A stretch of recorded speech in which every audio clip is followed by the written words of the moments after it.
Saudara, kita melihat firman Tuhan mengenai sukacita Tuhan. Biarlah semua anak-anak Tuhan bersukacita.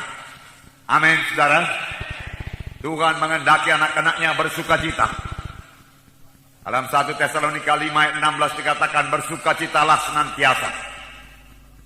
Tidak dikatakan bersukacitalah kalau banyak berkatmu, bersukacitalah kalau kamu sudah sembuh, tidak. Firman Tuhan berkata bersukacitalah senantiasa. Setiap saat kita perlu bersukacita. Terutama karena nama kita telah tertulis dalam sorga. Amin, saudara. Itulah hal yang terutama yang membuat kita harus bersukacita senantiasa. Jadi sukacita kita bukan bergantung kepada hal-hal yang ada dalam dunia ini. Tuhan Yesus berkata kepada murid-muridnya yang sangat bersukacita. Tapi sukacita murid-murid ini karena mereka sanggup mengusirkan setan.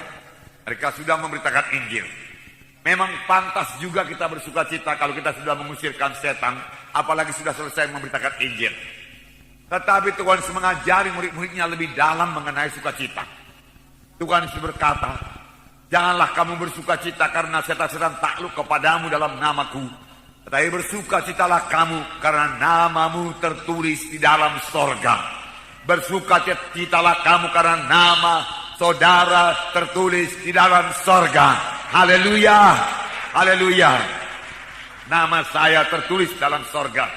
Nama saudara tertulis dalam sorga. Itu tertulis dalam Lukas 10 ayat 20. Bersukacita. Karena nama kita tertulis dalam sorga, berarti kita penduduk sorga. Berarti kita memiliki rumah di sorga, yaitu rumah yang sudah disediakan Tuhan bagi kita. Di mana Tuhan sendiri berkata, aku pergi menyediakan tempat bagimu dan kalau sudah selesai, aku akan datang dan membawa kamu ke tempatku, supaya di mana aku berada, kamu juga berada. Pujilah Tuhan. Dalam Filipi 4 ayat 4 juga dikatakan, bersukacitalah senantiasa. Jadi walau bagaimanapun kita melihat gelombang-gelombang dunia pada saat ini, gejolak-gejolak moneter pada saat ini, marilah kita senantiasa bersukacita dalam Tuhan. Karena kita tahu firman Tuhan ya dan amin. Tuhan tidak pernah meninggalkan kita. Dan Tuhan juga berkata, janganlah kamu khawatir, janganlah kamu takut, aku beserta dengan engkau. Amin, saudara. Tuhan tidak pernah meninggalkan kita. Dalam Kisah Rasul pasal 2 ayat 46 dan 47. Kita melihat sidang pertama. Sidang pertama bersukacita, bergembira selalu. Maka mereka bergembira tiap-tiap hari. Mereka pun kebaktian tiap-tiap hari. Mereka belajar firman Tuhan tiap-tiap hari. Mereka berdoa tiap-tiap hari. Mereka bertekun dalam Tuhan. Mereka bertekun di dalam Tuhan. Inilah sidang pertama yang berkembang dengan pesat. Sidang pertama yang mengalahkan dunia. Sidang pertama yang disertai Tuhan dengan kuasa dan tanda ajaib. Tidak mustahil, saudaraku, pada akhir zaman. Bahkan ini mesti terjadi lagi pada gereja akhir zaman. Penuh dengan sukacita, penuh dengan kuasa. Gereja yang bertekun, gereja yang berdoa, gereja yang belajar firman Tuhan tiap-tiap hari. Dalam Kisah Rasul pasal 2 ayat 46 dan 47, saya membacakan kepada saudara. Dengan bertekun dan dengan sehati mereka berkumpul tiap-tiap hari dalam bait Allah. Mereka memecahkan roti di rumah masing-masing secara bergilir dan makan bersama-sama dengan gembira dan dengan tulus hati sambil memuji Allah. Dan mereka disukai semua orang. Dan tiap-tiap hari Tuhan menambah jumlah mereka dengan orang yang diselamatkan. Tiap-tiap hari Tuhan menambahi mereka dengan orang yang diselamatkan. Tiara Tuhan menambahkan juga tiap-tiap hari bilangannya orang-orang yang diselamatkan pada sidang Tuhan ini. Melalui kesaksian kita, melalui pelayanan kita. Ini kehendak Tuhan.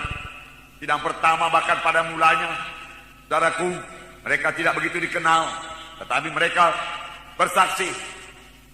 Saudaraku, mereka melayani.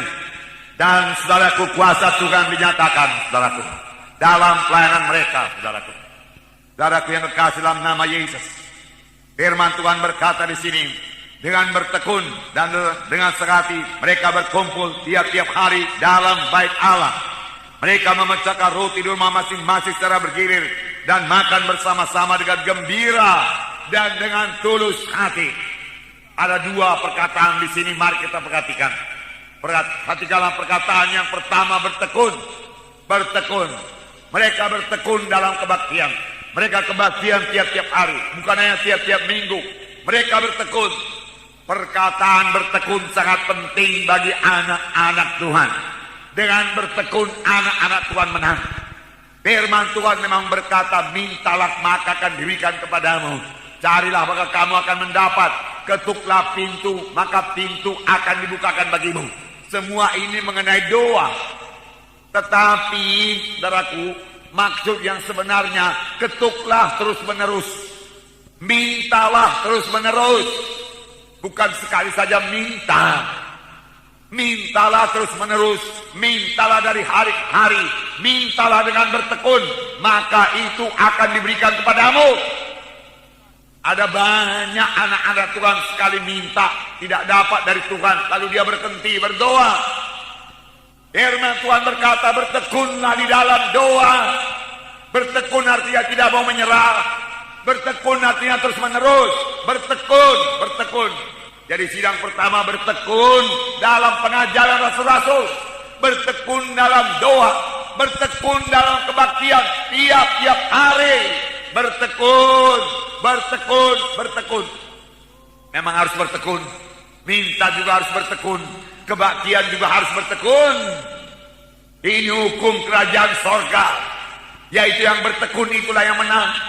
Bahkan firman Tuhan minggu yang lalu berkata, siapa yang bertekun sampai kepada kesudahannya, tidak menyerah walaupun melewati banyak gelombang-gelombang, dialah yang akan menang.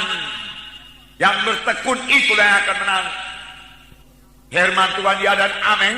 Tapi Tuhan juga mau melihat ketekunan kita, kesungguh-sungguhan hati kita mengikut Tuhan. Amin, saudara.